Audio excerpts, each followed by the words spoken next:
All right. So, Rob. Scott. So again, thanks for so much for being here. Uh, I still have our video that I eventually will put up once I figure out how to make that happen. But I wanted to definitely bring you on here in the meantime because I think there's just so much to I think a little bit of our story that lends into everything that I'm about, and you're the connection I've now gained with you, and through that process. So I'm gonna just kind of introduce you a little bit, but I'm gonna tell a little story, but kind of about leading up to our meeting, and then I'll kind of let you go from there. But so it's Rob Gasparo. Did I say that right, or almost right? You can't mess it up. Okay. If we Okay. were if we were in Italy, you'd probably get a hard time for it. But yeah, stateside, So you're good. Rob G. So, anyways, so Rob owns a couple of outdoor stores, one in um, Clayton, Georgia, and one in Franklin, North Carolina. And they're both called Outdoor 76. Did I get those right? Where they're You did. located? Yeah. Okay. Clayton and Perfect. Franklin. Yep. Okay. So, how I got to learn about Rob was when I can't remember whether you were following me or I just popped up somehow. And you heard me talking about going on the Appalachian Trail, and you had reached out to me, and I remember our exchanges. I was looking at them the other day, but you just reached out. You were very sweet, and hey, I'd love to be of any assistance and help to you and all that. Very giving, not asking for anything in return or anything. And then I remember looking at something else, and you sent me something that said, "Hey, just want you to know, I don't want to see you in this store before however many days." I don't remember how many days it was, but 10 days. 10 days was it?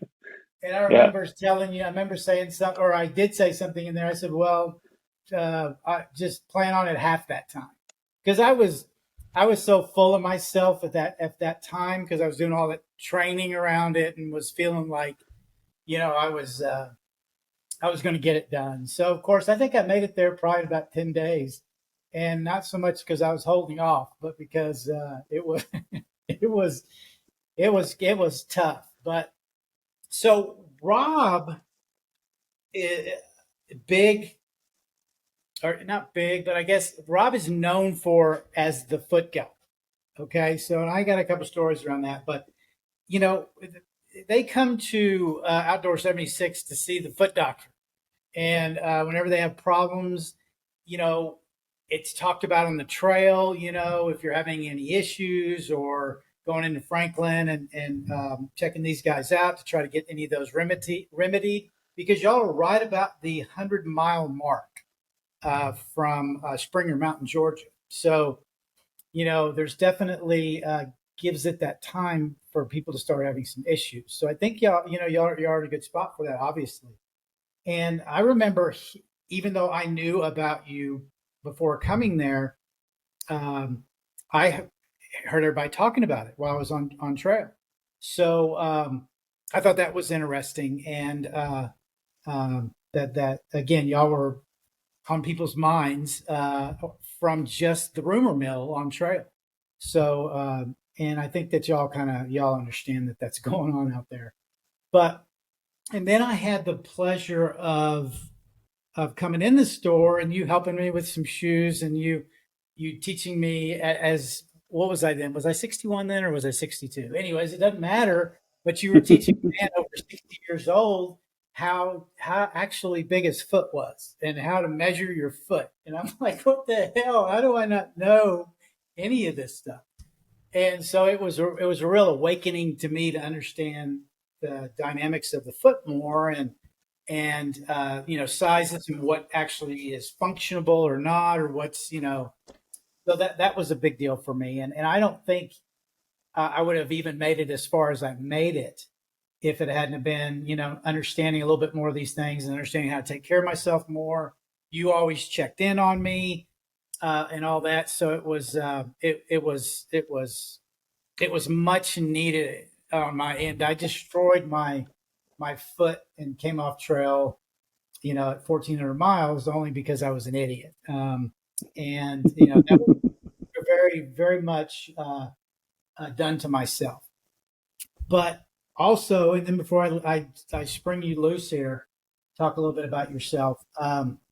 So I told you I wanted to come volunteer this year. In 2022, I wanted to come to the store and kind of help you guys out and all that. And I think originally I talked about a week, and then I ended up coming 3 or 4 days, and was hanging around the store, and of course y'all stuck me down in the basement folding clothes and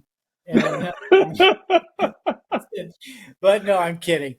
I was doing anything No, I he's could. not kidding. We put him to work. But it was fun and hanging out there, and I got another perspective because being there several days with you in the store, um, not us not concentrating on me and my issues from the year before and all that. I got to watch you working with all these people and all of these hikers coming off trail and coming in, what's amazing is the time that you spend with people. And you don't you go through as much as they want. You give them as much information as they need. You and they're very, again, they're, I think I saw a lot of what happened with me when you worked with me in them by going understanding things they didn't know, they didn't quite get, or they were missing. And that's why there was probably some issues that because of what the industry as a whole has told us all these years how to fit, wear our shoes. The people, I learned what I thought was the size of my foot from people that measured my foot to sell me shoes, and even like back in the day when that actually happens, you went to a shoe store. But anyways, for that. So there was just another perspective of how amazing and how dedicated you are to that piece. And so I loved that. I loved experiencing that. I'm probably gonna, whether y'all want me there or not, I'm probably gonna come hang out in the store every year for a couple of days just to kind of see what I can get in, see if I get in any trouble or anything. But because it was really fun. I mean, it was really nice hanging around you, Corey, your partner and your employees, and everybody's very dedicated to what you guys are doing. So, but I wanted to just bring all that to light because the other piece of this, and part of having you on here, is you had a big impact on me, and hiking is a big part of my life, and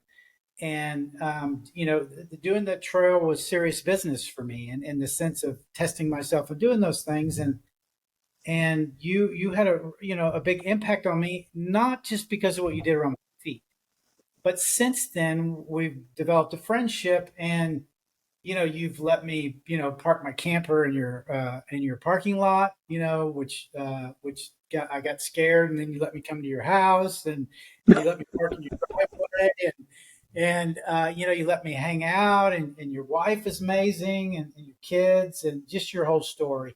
But you're just a very giving spirit. I mean, I don't think I've ever given anything to you or anything, but you just always, caring and giving, and what's mine is yours kind of attitude. That's why I have your shorts,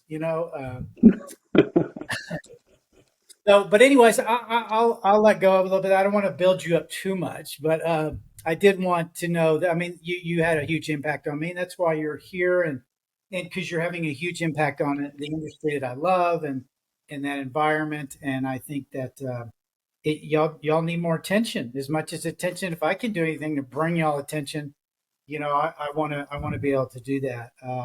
So why don't you just kind of well, let's not do what we did with the video. Well, let's maybe just kind of jump a little bit further, but kind of your history a little bit, the building bridges, and teaching kayaking, and Florida boy getting to wherever, up into Georgia, just kind of maybe just a little bit of a trail on that, and what brought it to where it is now. Let's start there.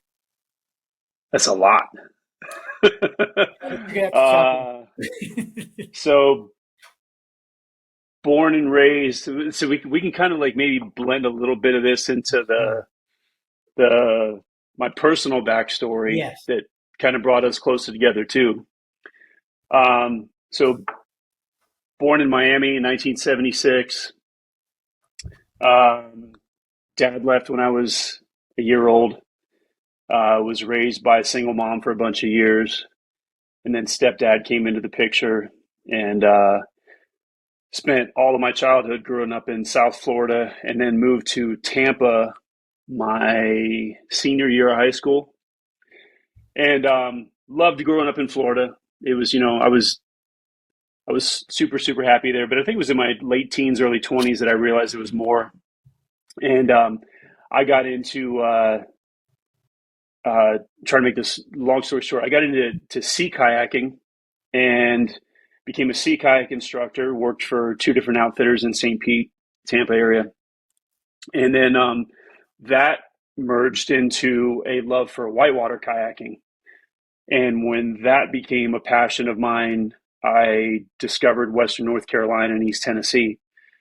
So I mean, pretty much all of my 20s living in Tampa was making trips up here regularly to go boating. And then when we came up to go boating, it also bring the mountain bike and the hiking shoes, and just really got immersed in outdoor recreation in Western North Carolina. All the while, it was never even on my radar that I would live here. My career, I say my career, my job at the time, and what I thought was going to be a career was working for an engineering firm in Tampa, and was essentially designing and building bridges. Um, and it was successful. Seemed like a really secure industry, and something I really thought I'd see myself retiring in. And in 2007, the economy started taking its toll on our industry, and we found out that we probably were a little bit more vulnerable than we thought we were. And in 2008, I was recruited by another firm that was based in Franklin, and it wasn't even really a matter of uh, do I want to take the job in Franklin. It was I needed to. It was a matter of survival.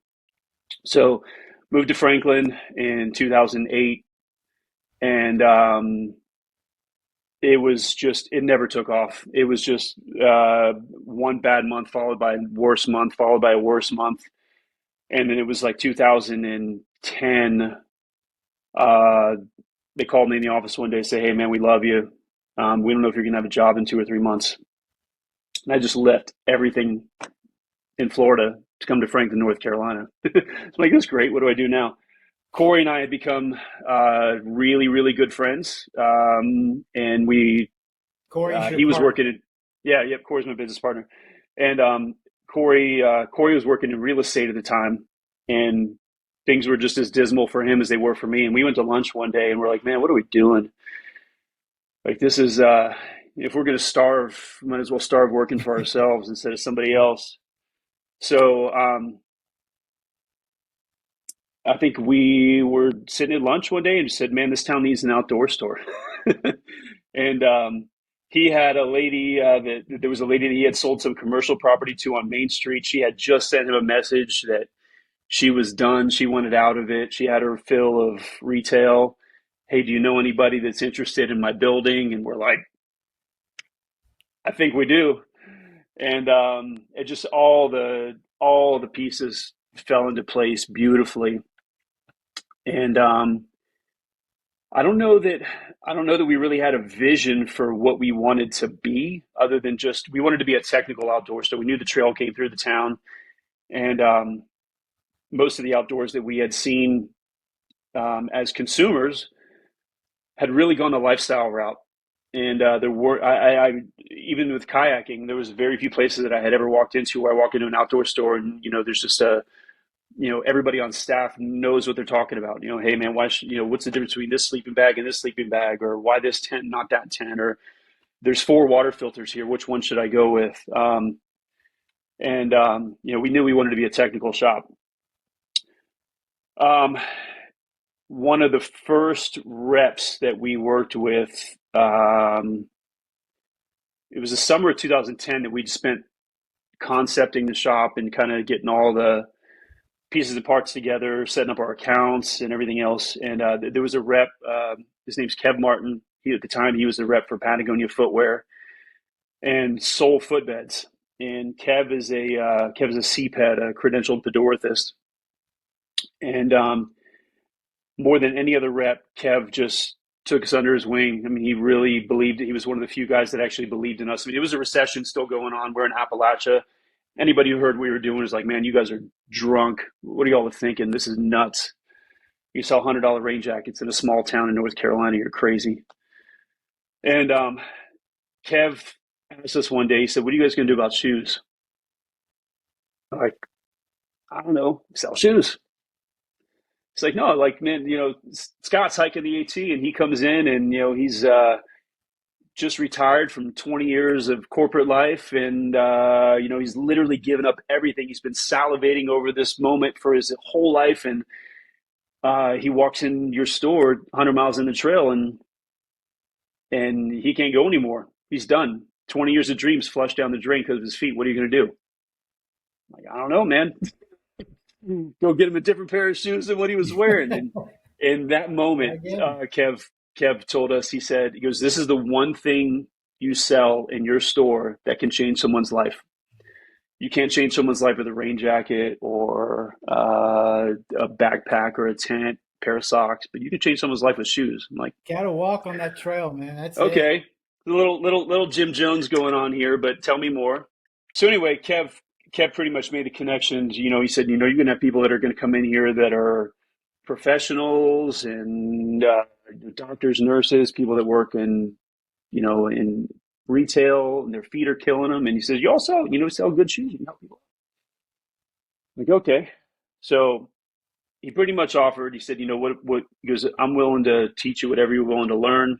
And then, you can take it from there. So I think one night before we even got opened, maybe we ordered a pizza and Kev came in and he's got this box full of anatomic foot models and all these cool little gadgets and stuff. And we sit down and he starts showing us how a human foot works. And basically it's like, you have your heel and the arch and the ball of the foot. And so you got your heel and then your arch and then the ball of your foot here. And we're going, okay, great.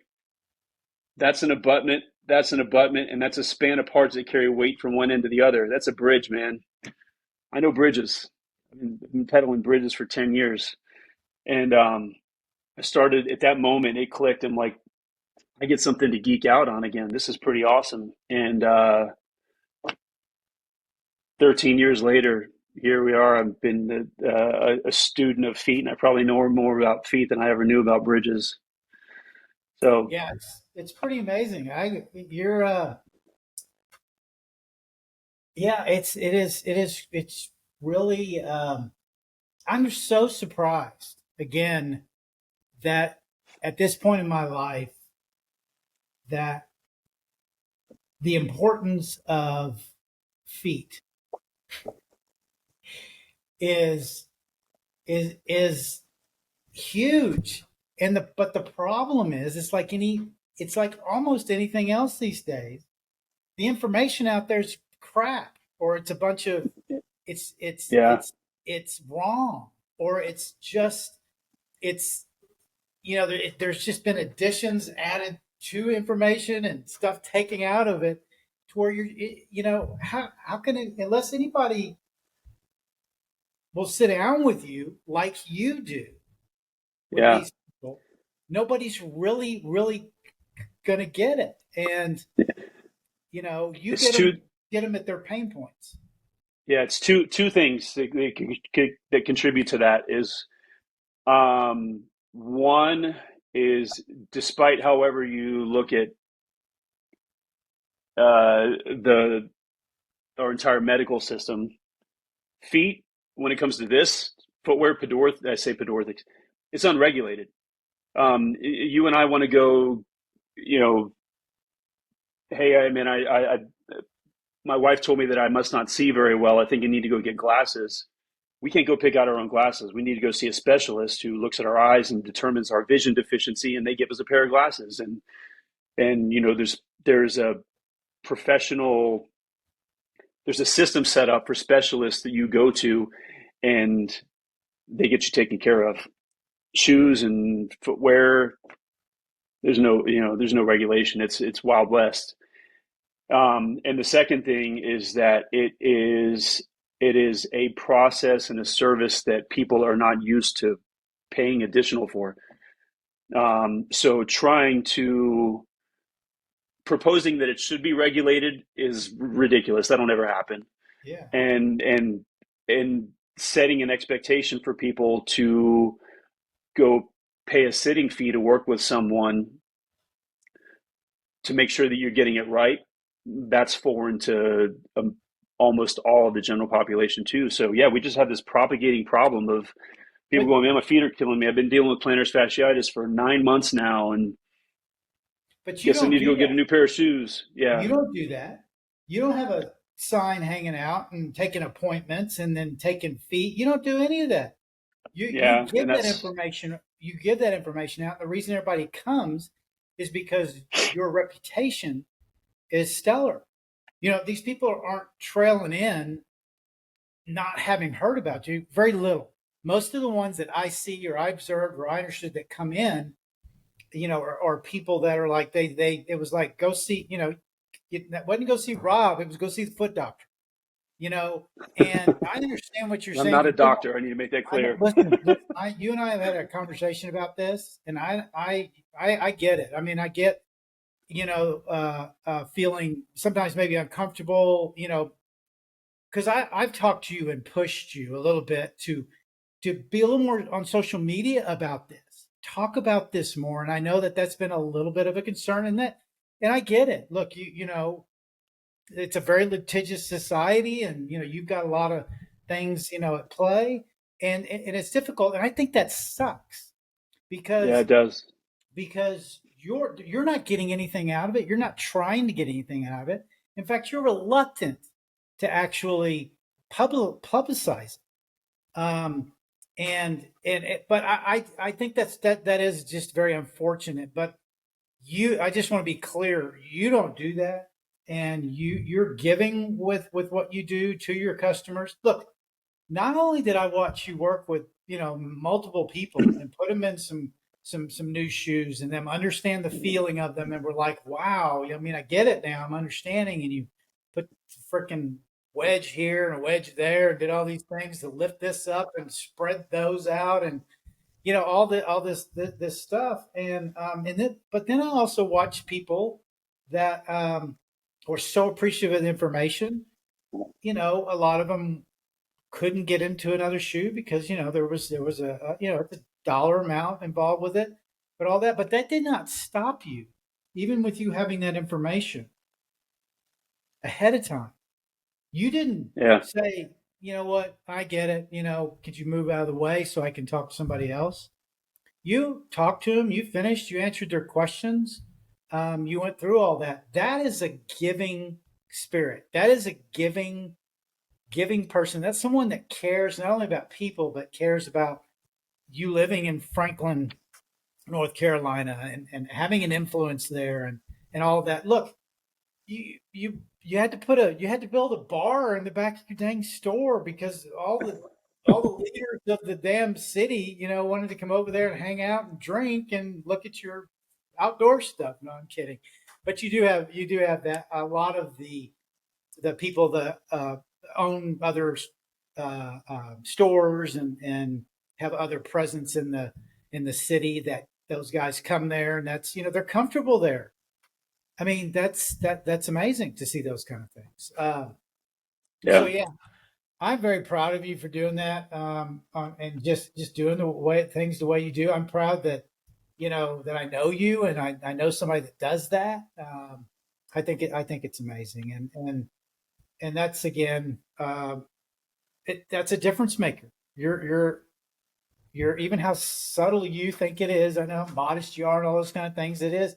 It's a difference maker. Okay, so let's get off of you for a second. No, I'm kidding. You're so. Let's talk a little bit. Let's just get into and condense it as much as you can. Of course, talk about me as much. No, I'm kidding. Uh, what kind? I think. That's easy. I think what has been nice is understanding a little bit of our history. Is a lot of similarities in our history. I think that what the outdoors has done for you, and I know faith is a big thing for you, and and your family and your we won't even get into that right now. That could be another show, but your kids and they, yeah, that's amazing. It's amazing what you Paul's going, what did I sign up do, for, man? and, and yeah, he's gone now, and no. So just yeah, talk about a little bit, maybe because that day we went hiking, and just a little bit about what the outdoors means to you, and what it, how it kind of brings some of that peace to you, and what you utilize it for, and Oh man. Um, yeah, I think the outdoors is probably like just focusing on that. I mean, that's that's our common bond. I think, like the nucleus of the cell started with that, and then everything sort of grew from there in terms of how our relationship developed. But I think it's for me self care for sure. And I probably didn't know, I didn't look at it as self care at the time, but growing up with didn't really have you know we'll just call them dad wounds. Growing up, lots of different types of dad wounds. It was the whether I was wasn't able to connect the dots, but it was the one thing that I could immerse myself into that I felt um, soothed, if you will. sure. Whether it was just sitting on a rock staring at a view, or going off a 30-foot waterfall, feeling small. I think feeling. I think we talked in one of our conversations. We talked a little bit about validation. I think for guys with dad wounds, I mean that's from what I understand, it seems like to be just the most common problem at all. Is for a lot of us, the root is validation, and seeking validation, and that's where my faith became a big part of that for me. Um, but what's I had a funny conversation with two guys the other day, two good friends of mine. One of them's an outdoor nut, and the other one can't stand the outdoors. And the one who can't stand the outdoors was going, dude, nature is designed to kill you. Like it is, like it, like It's intimidating. It can be it's into intimidating. like nature wants to kill you, and you have to. That's what they call it, survival. Because if you're not exercising survival, you will lose. And I can, I just I sort of saw it that way. But then the other side of it is take the physical aspect out of it, between the ears and in my heart, it's a whole different animal. Um, um, so yeah, for me, it was just I think I immersed my as a young kid. I think it was started with surfing. Now I grew up playing ball sports and everything else, but I didn't feel the same as I did when I was sitting on my board waiting for a set to roll in out by myself. That's as close to nature as you can get Yeah. living on the east coast of Florida. A lot of And then as a patience say that to again. that. There's a lot of patience to that too. isn't it? Like, Patience. Oh yeah, huge. Especially in Florida. It's like yeah, uh, a lot of surfers come out of Florida, but probably the most patient surfers. Just we don't have when you get them when you get waves, they're not always great, and um, crappy conditions. Oh, we could talk about that forever. Anyway, yeah, I think I don't know what the gravity was specifically, but I was able to make a connection from a very, very young age that nature was the one thing I could rely on. Um, and again, like I said, for me, the faith, the creation part of that was huge for me, and kind of all led to where I am now.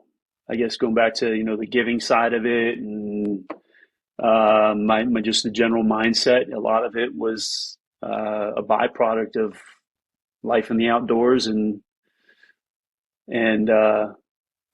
its connection to my faith for sure. yeah, it's yeah.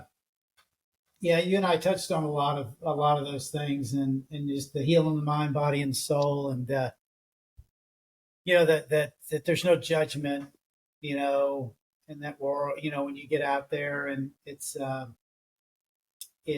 gives you all the space you need, and you can it's like your friend was talking about. It can be intimidating, it can kill you, but until you become familiar with it, it's a healthy you learn to have a healthy respect. I don't think you and I are going to walk out in the middle of the Smokies, and we know there's bears out there, and we know the chances of them attacking us are very, very small, and we take certain steps to prevent that and all that. And that's all part of it. To me, that's what's amazing, is being able to put yourself in those kind of situations. Be a little challenging. You have to navigate things a certain way. It's not always going to be comfortable. Just because you don't want to, your feet hurt, and you don't want to get up and hang your bear bag because you can hardly walk, and you're going to bust that blister open. Well, tough shit. I mean, it's either that, or up your chances of get eaten by a bear. So, that's, to me, that's what the outdoors does. It You're convincing a lot of people right now to go get outside. well, Sign me up. yeah, it that is so funny, because I'm not. I know what you're saying. And it's, but that's what me. I think that's why I talk about maybe some things like this. And to me, it's always been about the difficulty, the being hard. How am I going to respond to that? Because coming through my Yeah. life, and dealing with the things I dealt with, I was a high functioning victim. Like a high functioning alcoholic could still go to work, and they could still have maybe engage in a relationship or have some sort of relationship with their kids. I was a high functioning victim. I could still blame everybody on everything that was happening to me, but and I could still operate in the world, without a lot of things crumbling down. But it has to be hard. You have to know how to respond. I used to not respond, so I like putting myself in those challenging positions. And the chances of anybody getting eaten by a bear is about that much.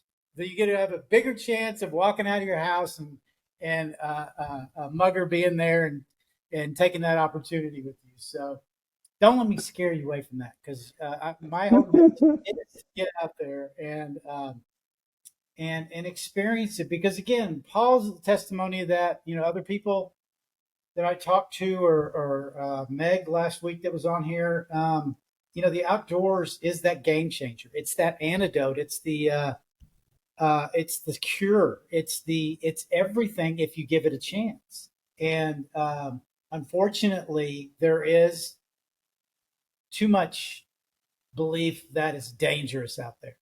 That and I keep trying to tell people over and over again, criminals, perpetrators, people you are scared of or think are, because you're alone, especially women, they're not coming out. They're not waking up in the morning, going, "Hey, I'm going to go out in the woods and try to find somebody." to perpetrate. They're perpetrators and criminals are opportunists. That's why they're around everybody. All as soon as you drop your purse or as soon as you're off guard, that's when you're going to get victimized. So, anyways, I went off on something there. Just kind of reel back in, scaring people from the outdoors because I want them to know not to be scared. Um, but look, that's the great thing about you and I think, is we're look, we talked about this the whole man thing too. You know, it's not like you and I can walk down the street freely and be feeling a little down, or maybe we're walking with our head down, or whatever, and somebody come up and say, hey, you okay, even if it's a friend, usually, maybe not the close friend, but a acquaintance or whatever, and they're like, hey, you okay, whatever, and all my lights are going off anyways. um and you're not it's not like, look, I'm still, it's hard for me just to start talking to anybody, because it is more that man thing. It's everything built up into that. It's not cool. It's not okay. They're going to think you're a wimp. They're going to think you're this. All those things society put in us. So that's, look, men, like, what is it? The statistics, 2 or 3 times more kill themselves than women. Not that they have more problems than a woman does, but a man, that's how we handle it. You know, How we've been taught to process it. I remember when I had given up on myself. I never Yeah. actually physically went out to look for a mountain to jump off of, but I sure was trying to figure out what would be the best way to do that.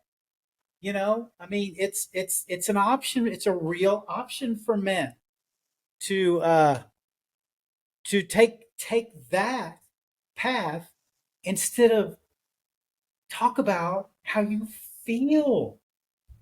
It's it's it's Yep. it's a societal problem, but I did a talk at that Big Bear Lake uh, backpacking trip I went on a couple weeks ago. And after the talk, I took some questions and stuff. And one of the ladies was with a little. They have a brand called Hiking to Heal. Like, my the video we shot is Hike to Heal, but their stuff is Hiking to Heal. And she was there with her husband, and she just said, I don't have a question. She said, but I just wanted to say something. She said, thank you so much for being a man of your age. I said, wait a minute. What do you mean my age? No, I'm kidding. Um, my maturity, um, being willing to talk about these things.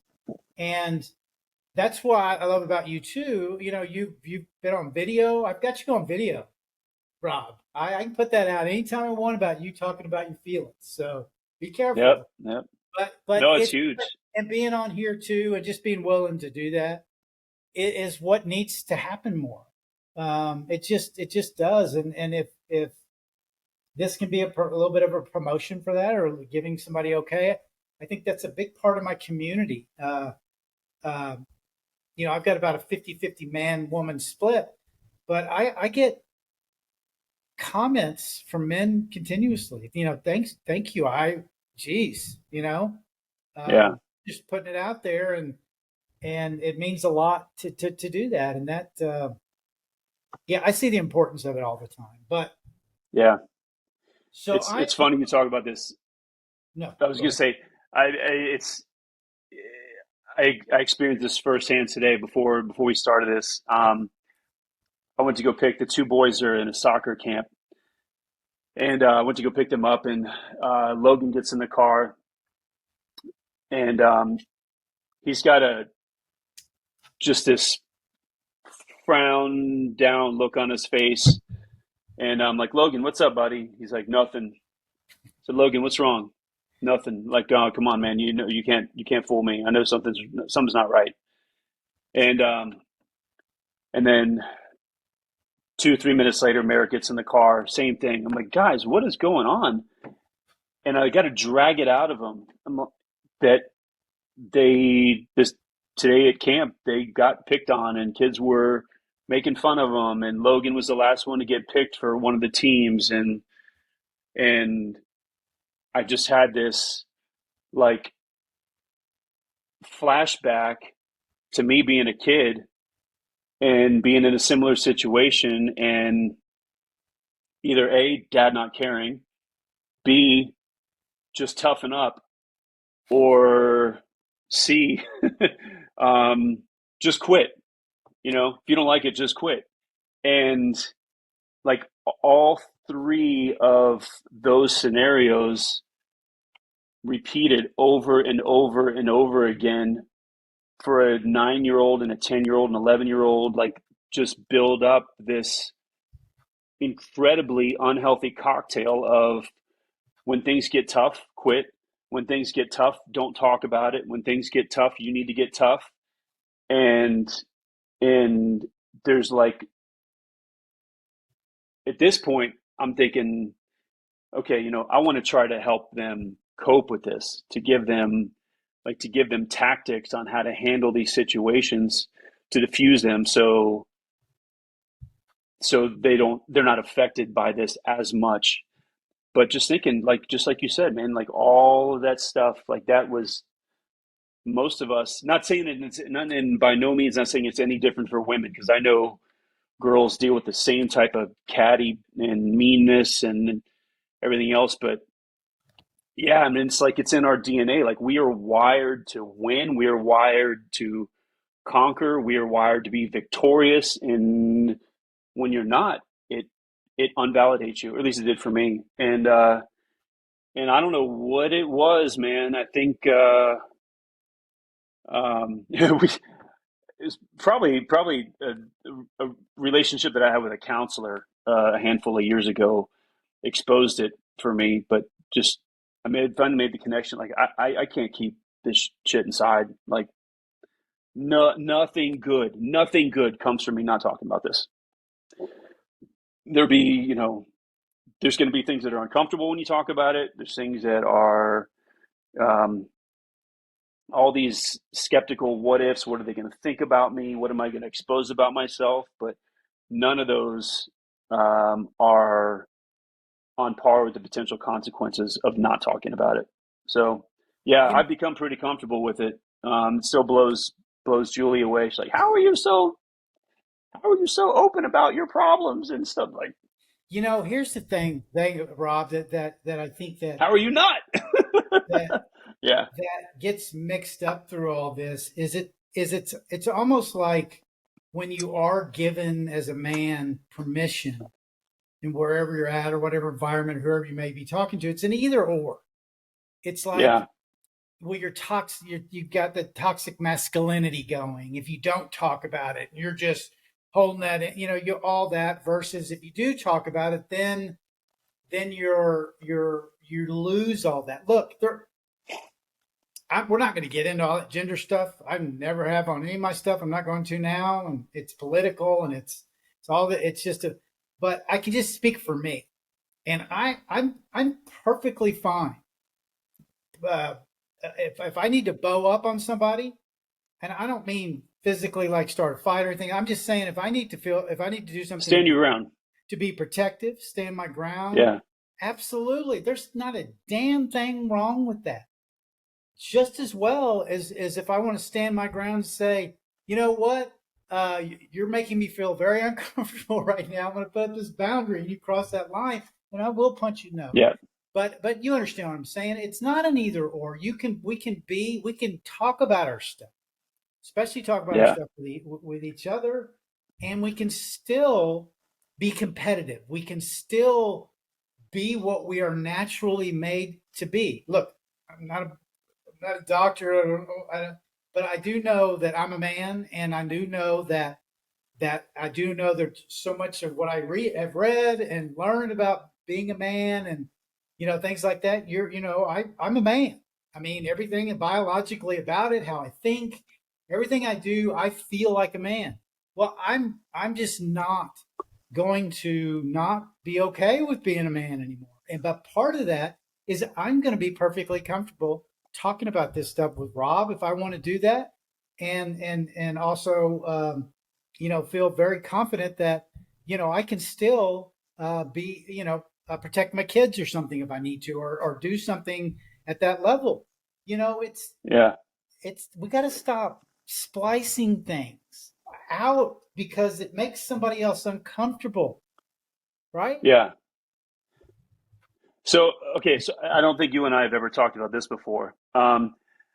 This was this is actually a really, really good exercise that Julie and I started doing, um, where we try to do it every morning when we're sitting and drinking our coffee. We tell each other that we know what their wound. I tell her I know what your wounds are, and I promise not to hurt your wounds today. And she tells me I know what your wounds are, and I promise not to hurt your wounds today. I do that every morning. And we do it every morning. That's amazing. And and and I won't mention any names, but my wife, her wounds are her her wounds are um, her wounds are betrayal and abandonment. And one of the things that I think is so tough for people, this is not a guy or a girl thing, but one of the things I've noticed with her is that when people's wounds are betrayal, the trust factor is just huge. Like it's a big, big, big, big, big problem. And it's like now you're taking, you're compounding the I don't want to be tough, I don't want to be perceived as being weak or whatever else. But now I'm going, can I trust this person? I've been betrayed so many times, and I think that's a that would be something that I don't know how to address that, but I would imagine there's a ton of people out there that are sitting here going, man, I agree with you guys. Hey, talking about it, super, super healthy. What do you do? What do you do when trust is an issue? When the worst wound I've ever encountered in my life is being betrayed by somebody that I should be able to trust and talk to about and be close with. Yeah, So that's I never had to deal with that, but that is a close to home problem. yeah, and look, trust is big because it bleeds there everywhere. It bleeds into Yeah, where it doesn't belong, and this to me is what you've heard me say. I think a lot is this is an opportunity to go to look. That's been identified, that's been acknowledged. Well, go to freaking work on it. This is that yeah, self-care savage stuff. This is like, look, it's on you. You can't control that person that originally this started with. You can't control anybody else that comes in your life that might be part of them that can trigger you because of that how that's worked for them in their lives, to what's been said, to smells, to places, whatever it could be. And to carry that is always your choice, whoever's choice. yeah, It's always your choice. But it's not going to lend itself well into the rest of your relationships. It doesn't mean that somebody's not gonna, you know, get you again, but you'll be able to know signals sooner. You'll be able to handle things sooner. You'll be able to maybe move away from something sooner. And but the big piece is deal with it so you can be better. You can forgive yourself for hanging on to it for so long and letting it bleed over into other areas of your life, and then forgive whoever these people are, no matter how bad it is. Look, I always tell people that it's going to be very surprising to me if you tell me something that's going to be more horrific than some of the things I've been through. It's not a contest, but my yeah, point in everything that I preach and all this stuff that I talk about is is working through healing, forgiving, and it clears that path to forgive other people. And then you'll yeah. start telling that story differently. That's when you can help people. That's when you start talking to people about things that work for you, how you were able to get through this, which keeps your level of self-care up. And then how great is it that what you've been through was for naught? It's You're right, right. you're able to do that. So there's look, I can preach on that. I know you weren't asking that, but um, No, I it's important. It's critical, and in fact, I think that's probably I don't know that you and I have ever talked deep about that either, too. But for me, and like my wounds are abandonment and anger, dealing with angry people that are supposed to be there for you, Right. and abandonment, and I don't think for me, I don't think the healing could even the ground level of healing for me was forgiveness. That was it. And the harder part is that it has to be unconditional. And I think that is, when you think, man, yeah, you got to forgive that person. And going, not only do you have to forgive that person, but you need to forgive that person with no terms or conditions. And it's not And for you. It's not, I mean, it's not for them. You're not it's doing for that you. to let them off Yeah, the hook. You're doing that for yeah, you. And that's the other piece that, look, I get it. That's so hard. Look, my dad, it yeah, didn't matter whether I was 7 years old or it didn't matter whether I was 40. That's how I lived. That's how I thought. And you know how yeah. much good that did for me? Zero. And Zero. you know Yeah, how many it's collateral damage that caused around me with my relationships, wives, business, everything. yeah. Just It's did. crazy. And I couldn't have conversations with you like this back then. Yeah, You and I wouldn't have gotten this far, or if you hadn't have done some work and you were in a different place, we would be trying to be as louder than the other one, trying to get our point across. We would be getting more and more aggressive, and one of us would have walked away, or we'd have been rolling around on the ground. 100%. That's that is how. But that is that. We don't know how else to deal with it. We Yeah, there's so many development when you go through what you and I went through, abandonment, and you go through abuse situations to those people that are supposed to be nurturing you and making you, building you into this person that can walk out in the world, not to this person that has zero self-worth and is just going to cause all the damage they can. It causes what's called developmental delays. You're never taught how to get angry and handle it correctly. So it's yep, just like I always say, like you talk about a couple who's in their 30s, 35 years old, husband and a wife, and he doesn't like what she does.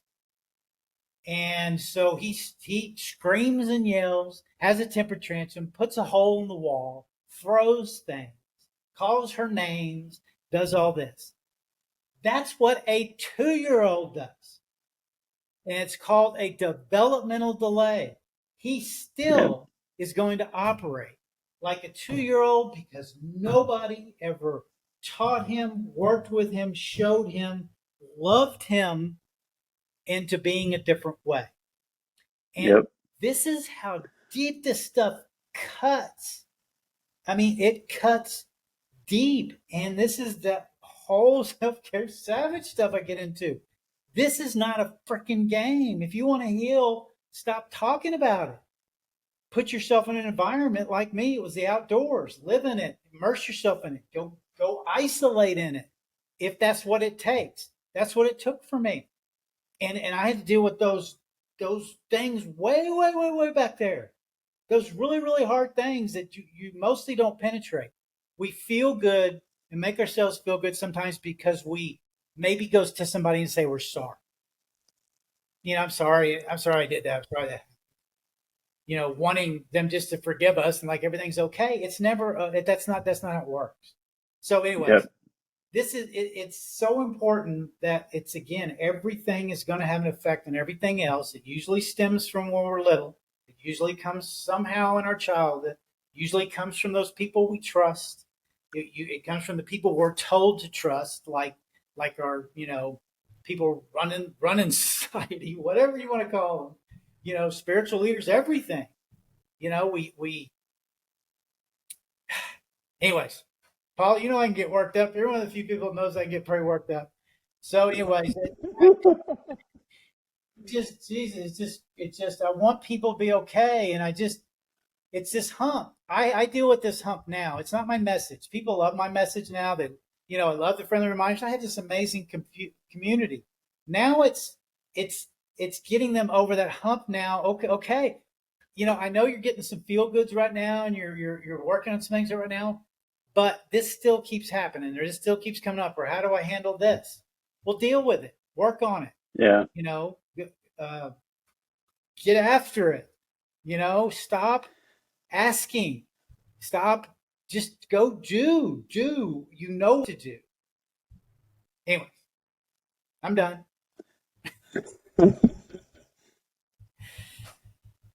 I hate you bringing talking about anything and bringing that stuff up, and all this is important. All this is going to be on the show. I don't care how long it is, and the podcast, and I think this stuff is really important, and the people that are going to listen to this kind of stuff all the way through are the ones that are going to get something from it.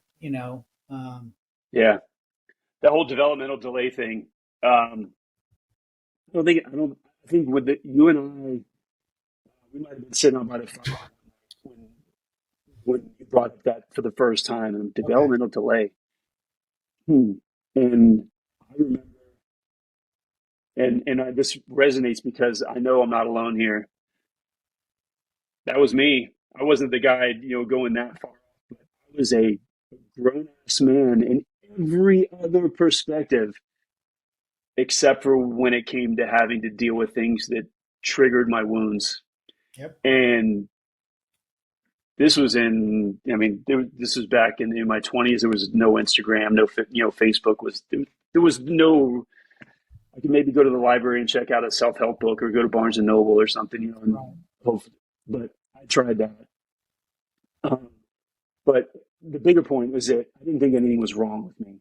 Like I didn't like I just, it's who I am. Sorry, man, take it or leave it. Right. And yeah, the relationships that it cost me, I literally came out of my 20s with zero meaningful relationships. If you asked me when I was 30 years old who my best friend was, I would have named a kid from high school.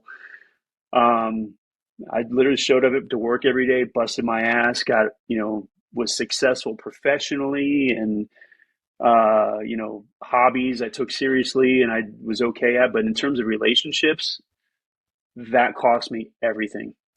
And, yeah, it wasn't, and again, I feel like I got lucky. Like I was just able to discover that outdoors validated me. And the forgiveness aspect was absolutely huge.